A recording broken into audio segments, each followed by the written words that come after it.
अरे मूर्ख, जन्म जन्मांतर से तू मनमानी ही करता चला आ रहा है। ये पक्का दाग अहम का, वासना का नहीं छूटेगा। बिना सदगुरुदेव की शरणागति के मूर्ख 12 मास स्वतंत्र मनमानी साधना करके चाहे जितना तू उपाय कर ले, वो दाग नहीं छूटने वाला।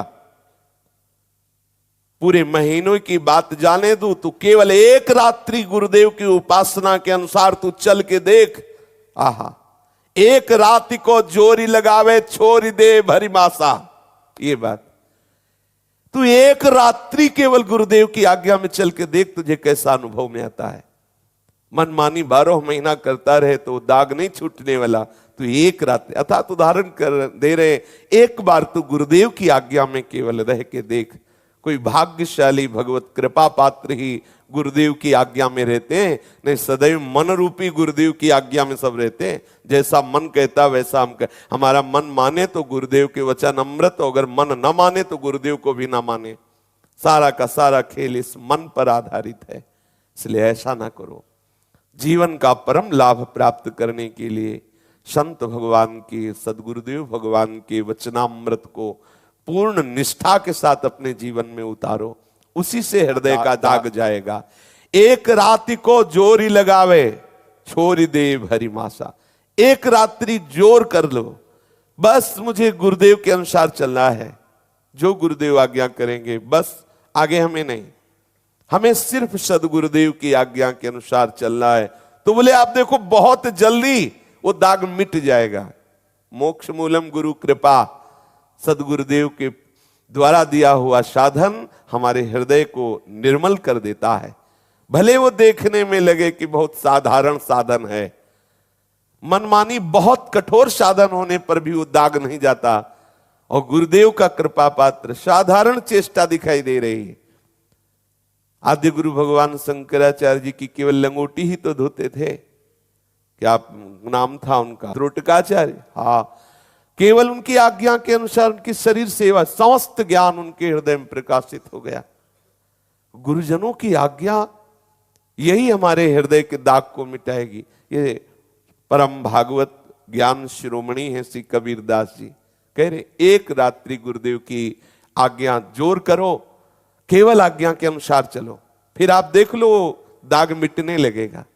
ये एक जन्म दे दो गुरुदेव को, अनंत जन्मों से भटक रहे हो, शांत हो जाओ, मन को मार करके केवल गुरुदेव की आज्ञा के अनुसार चलो।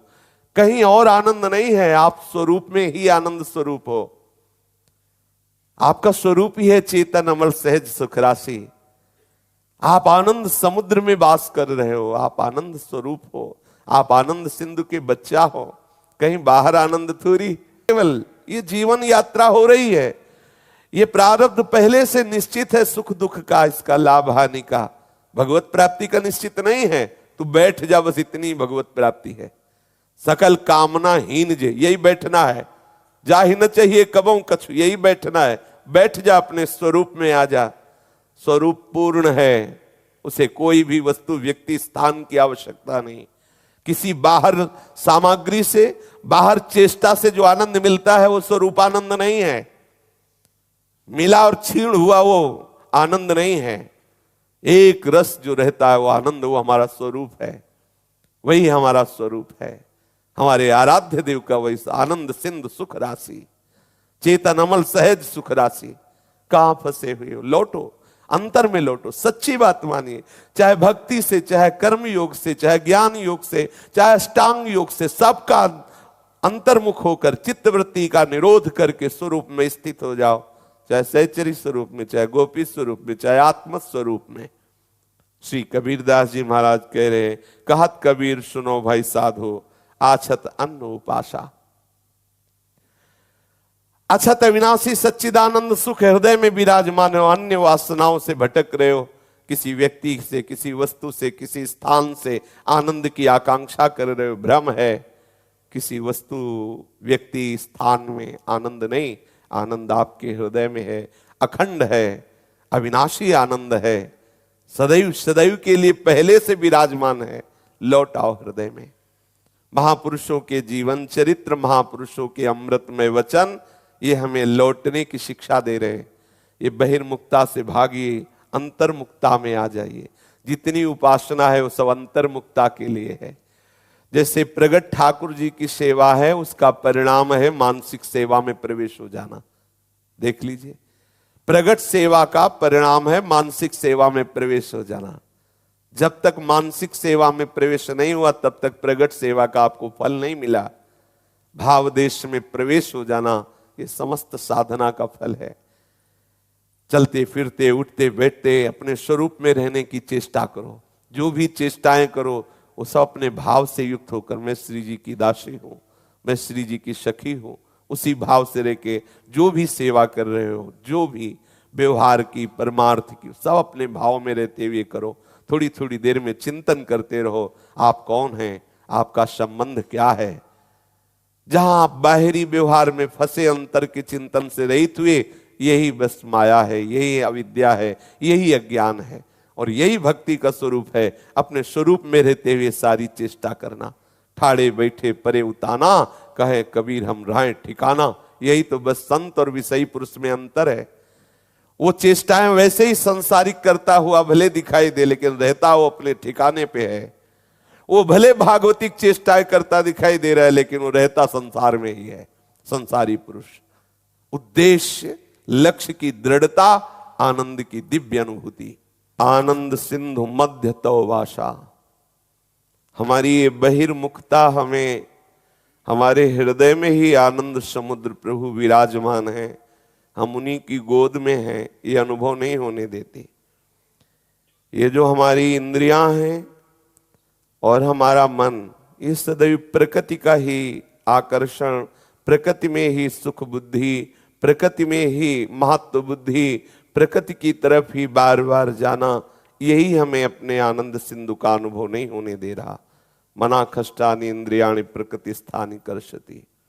लौटो, सच्ची बात मान लो। जब तक आप आनंद विहारी का परिचय हृदय में नहीं कर पाएंगे, तब तक बाहर आप भटकते रहिए।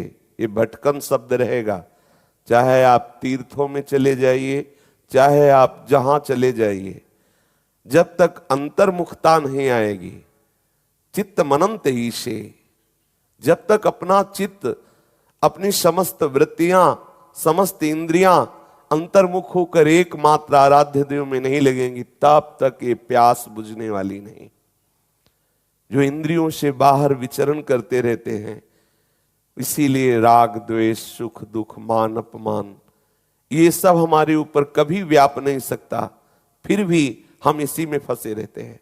केवल बाहर ये जो हमारा राग द्वेषात्मक चिंतन है, और हम अपने को बहुत ज्ञानी समझते हैं, दूसरों को उपदेश करते हैं। जैसे धोबी को बहुत प्यास लगी हुई है, जल में खड़ा हुआ है, लेकिन वो थोड़ा ग्रीवा झुकावे और जल से प्यास बुझा ले। ऐसे ही ये देहाभिमानी, शरीरासक्त, आनंद की प्यास में तड़पता हुआ भटक रहा है। कहां तक भटकोगे?